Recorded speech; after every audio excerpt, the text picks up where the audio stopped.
My 7-year-old niece called suddenly on the phone. Run away now. Bewildered, I listened as she added something even more surprising. Don't go near your husband. When I put my niece's mysterious phone call on speaker, I was leaning out on the balcony taking photos. Suddenly, I noticed my husband right next to me, wearing an eerie smile. Wait, why? And then, my body was pushed off the balcony, suspended in midair. I'm Charlotte, 28 years old. 3 years ago, I married David, who is the same age as me. About a year and a half ago, just when we were discussing having children, he had a traffic accident and became paralyzed from the waist down, leading to a wheelchair-bound life. Since his discharge from the hospital, he's been withdrawn, and our conversations as a couple have dwindled. Moreover, ever since I started working to support our household, I've felt like David is avoiding me somehow. Maybe he's being considerate of me, or perhaps it's because I'm busy. I've wondered. Despite my efforts to initiate conversations with him, he retreats to his room immediately. I've been pondering what to do, and perhaps due to my distraction, I slipped on wax dripped on the stairs, spraining my ankle. Then, while opening a shelf above the sink, a knife almost fell on me. This won't do. I need to be more careful. But the presence of unused wax on the stairs and a knife in an unlikely high place has been bothering me. Why would they be there? Since no one else enters our home, it's just David and me. However, David struggles even to stand up independently, and the sink area is too narrow for his wheelchair. Could it be that I'm doing things and forgetting? Despite my doubts, I've been feeling restless lately.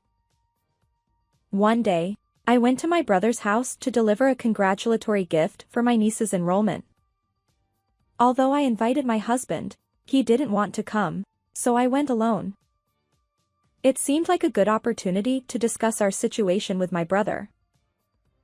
When I arrived at my brother's house and handed over the wrapped gift, my niece Emma suddenly said something unexpected. Uncle David can walk now, right? I replied. Wait, no, not yet. Emma looked puzzled and said. Huh? That's strange. I dreamt of Uncle walking confidently. My brother wore a stern expression as Emma blurted out this surprising statement without even saying thank me. However, I knew that my niece had an unusual ability. Many times, events she dreamt about actually happened. These occurrences ranged from sudden rain showers to unexpected visitors. Mostly trivial things, and my brother dismissed them as coincidences. Just as Emma was about to continue her dream story, my usually mild-mannered brother sternly interrupted her, saying, Emma, stop it. Creating expectations only leads to disappointment. Emma, desperate to convey something to me, fell silent under my brother's glare. Frowning and upset, she lowered her gaze. Thank you, Emma. It makes me happy to hear that David might be able to walk. Both my husband and I had hoped for this outcome. Emma's mysterious words provided a glimmer of hope for David's future, lightening my heart. Perhaps, someday, my husband really will walk. Believing that is the one thing I can do now. And maybe, if that happens, our relationship will naturally mend. After a long time, with a newfound sense of brightness, I returned home. Hey, Emma said she dreamt that you can walk. It must be a premonition, I said with enthusiasm. But my husband retorted sharply. What? Don't believe kids' nonsense. Miracles like that don't happen. Despite my cheerful tone, he shouted at me with incredible force. You're right. I'm sorry. Even though he grapples with his immobile legs every day, I thoughtlessly uttered baseless remarks. My shallowness left me deeply remorseful. I deserve to be scolded, I thought. Since that day, my husband has secluded himself in his room, refusing to share meals together. Even though we're under the same roof, I seem utterly alone. I made your favorite beef stew. Let's eat together, I offered. His response was cold. Not interested. Attempting to repair our relationship, I spoke through the door, but his words echoed harshly. The doorknob yielded no entry, the lock remained engaged from the inside. Please, open the door. I want to see your face and talk, I pleaded. His reply was firm. Leave me be. I need to think alone. So, I decided to observe for a while, avoiding any further strain on our relationship. A few days later, on my day off, I was cleaning when my husband unusually appeared in the living room. His expression was remarkably calm. I'm sorry about the other day. I went too far. It's okay, it was my fault, I replied. But more importantly, would you like something to eat? My husband requested sandwiches, a rare occurrence. Hearing those words after so long, I felt like jumping for joy. We sat face to face and enjoyed the homemade sandwiches. He happily polished off the entire plate, saying, "Delicious, delicious." I hope moments like this last forever. After the meal, my husband looked out the window and made a request. Hey, could you take a photo of the sunset? From where I am, I can hardly see it. Maybe from the second-floor balcony? Indeed, the building obstructed the view from our first-floor living room. Sure, I'll go out to the balcony, I replied. Armed with my camera, I took several photos and showed them to my husband downstairs. His disappointed expression was evident. The building blocks the view. I want to see a perspective I don't normally get, he explained. Is that so? I asked. At this rate, the sunset will be gone. Wait. How about standing on a chair, leaning out from the balcony, and taking the photo? That might work, I agreed. With the sole intention of pleasing my husband, I climbed onto a foldable chair on the balcony and leaned out, capturing what I hoped would be a beautiful shot. This should make for a great photo. At that moment, my cell phone in the apron pocket rang. It was a call from my brother. As I continued capturing the sinking sunset with my camera, I answered the phone in speaker mode. Suddenly, a loud, angry voice erupted. Aunt Charlotte. Run away right now. Huh? Emma, what's wrong? Absolutely don't get close to your husband. Her shouting echoed through the phone's speaker. What's going on? As I puzzled over the situation, I heard a murmured voice saying, "Unnecessary interference." Huh? When I turned around, there was my husband, supposedly in a wheelchair on the first floor, standing firmly on his own 2 feet. Your niece is remarkable. His eerie grin sent shivers down my spine, and I felt a sense of dread. At that moment, my husband pushed me with tremendous force. My body was propelled off the balcony, suspended in midair without any means of resistance. Ah! The next instant, a loud thud and a powerful impact reverberated through my body, accompanied by intense pain. My consciousness wavered, and I couldn't even open my eyes. My husband repeatedly called out to me. Charlotte, are you okay? Charlotte. Answer me. But the shock left me unable to respond. As he leaned over me, I could sense him looking down, His words chilled me. It worked perfectly. Rather than dying instantly, this way, the insurance payout will be substantial. His sinister laughter echoed in my ears. What will happen to me? My consciousness faded in and out. Soon, the wailing sirens of an ambulance reached my ears. If only I could walk, I could save her. If anything happens to my wife, I won't be able to go on. Please, just save her life. My husband implored tearfully as the paramedics arrived. And then, I lost consciousness completely. How long has it been? I found myself lying on the hospital bed. I'm glad you're okay. My husband said tearfully as I lay on the hospital bed. Apparently, the rain yesterday had softened the ground in our yard, acting as a cushion when I fell, resulting in only a broken arm. You'll need a few days of hospitalization due to the head injury. Rest well. He added, gently stroking my head. What on earth is going on? But the events replayed in my mind, the horrifying voice of my husband, yet the man before me now seemed like a completely different person. Why did you push me off the balcony? I blurted out. What are you talking about? His eyes flickered momentarily. You probably imagined it due to the shock from the injury. Don't dwell on strange thoughts, just rest. He replied sadly. Then, he retrieved the camera I'd used to capture the sunset from his bag. Leaning out from the balcony was dangerous.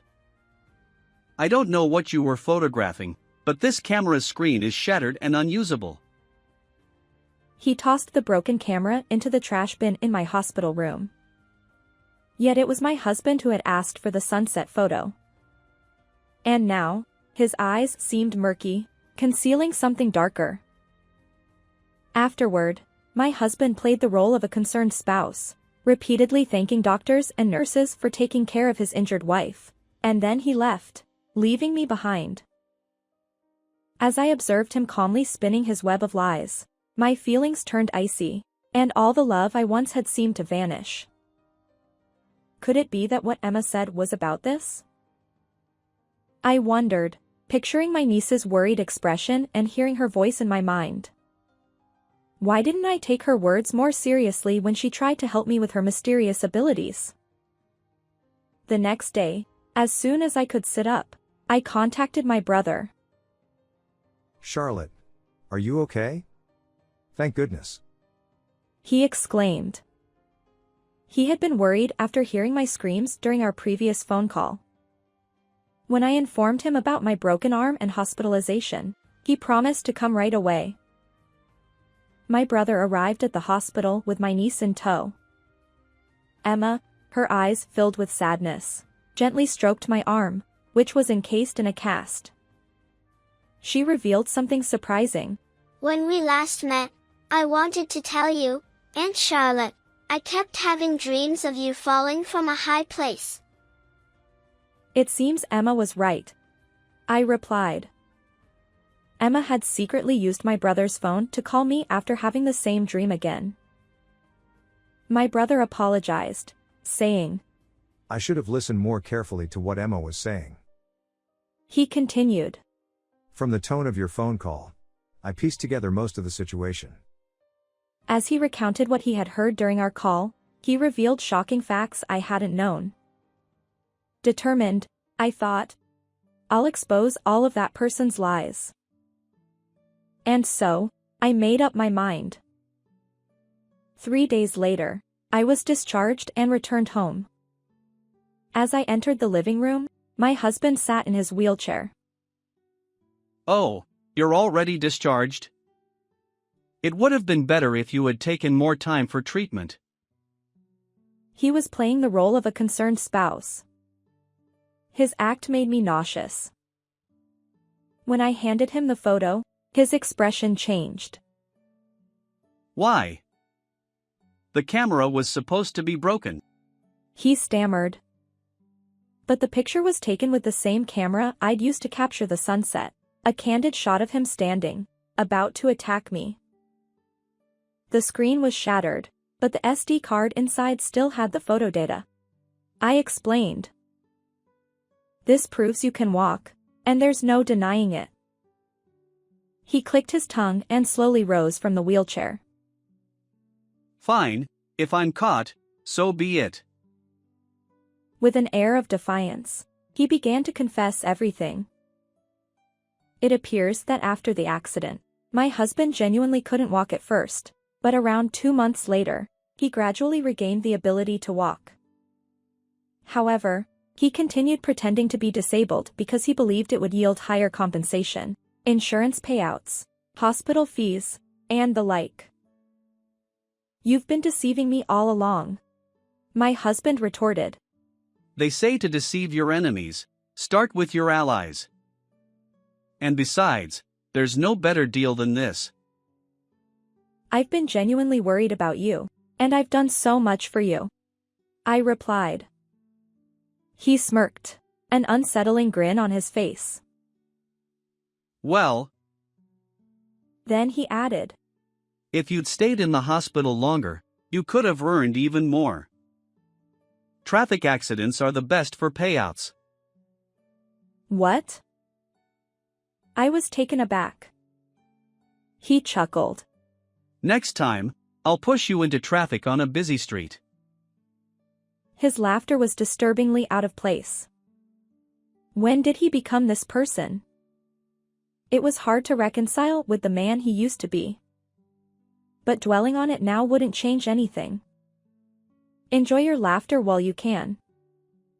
I'm reporting you to the police for pushing me, I declared. Without evidence? He challenged. What? I was incredulous. He leaned back in his wheelchair, feigning vulnerability. That photo was probably doctored. I really can't walk. Despite having just stood up, he resumed the wheelchair-bound act, attempting to evoke sympathy. I was utterly exasperated. Enough. There's more evidence.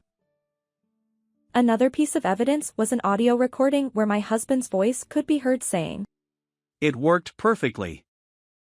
The insurance payout will be substantial. You didn't believe in Emma's mysterious abilities, but thanks to her, I obtained this evidence. That was the recording my brother made when he heard my scream after Emma called with a premonition dream. By the way, I'm also recording our current conversation on a voice recorder, I added. My husband retorted. Hand it over to me. My husband, who had always worn a faint smile, suddenly lunged at me, attempting to snatch them away. Call the police right away, I shouted, and my brother entered the living room. As it turns out, he had driven me home from the hospital. He had been secretly observing us the whole time. What have you done to my sister? My brother's clenched fist trembled with anger. Suddenly, my husband's demeanor changed dramatically, and he began apologizing profusely. Please, don't involve the police, he pleaded. You're apologizing to the wrong person, my brother retorted. My husband then took my hand, tears in his eyes. But I knew it was all an act. Charlotte, forgive my mistakes. Despite pushing me off the balcony and causing my broken arm, how could he ask for forgiveness? And to think he had secretly hoped I wouldn't regain consciousness. I'll never forget his words from that day. Why did you go to such lengths for money? You already received compensation and life insurance, didn't you? I asked. Well, my husband hesitated. Surprisingly, he had invested in stocks online to increase his gains, resulting in significant losses. He had even taken out loans, leaving me utterly exasperated. Charlotte, I'm truly sorry. Will you forgive me? Your actions are unforgivable, I replied. You need to fully grasp the weight of your guilt. Seemingly desperate, my husband bolted toward the front door, attempting to escape.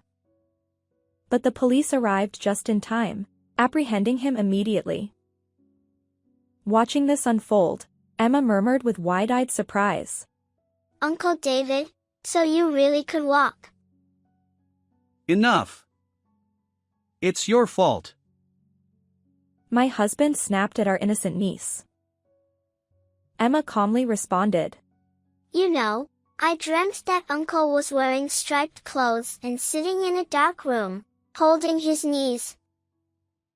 Emma's prophetic dreams are real, I affirmed. Ugh. This is the worst. He shouted. My husband's miserable departure in the police car hinted at a grim future. Afterward, my husband and I divorced through legal channels. He had caused my injury, and I sought compensation.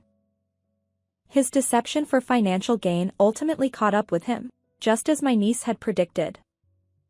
Furthermore, all the ill-gotten money will be reclaimed, and after serving his sentence, he is obligated to repay the full amount. I hope he lives with remorse for deceiving others from now on. I returned to work about a month and a half later, my broken arm healed. Occasionally, I share meals with my niece, who still dreams of the future. According to Emma, I'll meet a wonderful man and walk through life with him. I choose to believe in that bright future. How did you find this story? If you enjoyed it, consider subscribing to our channel. Until next time.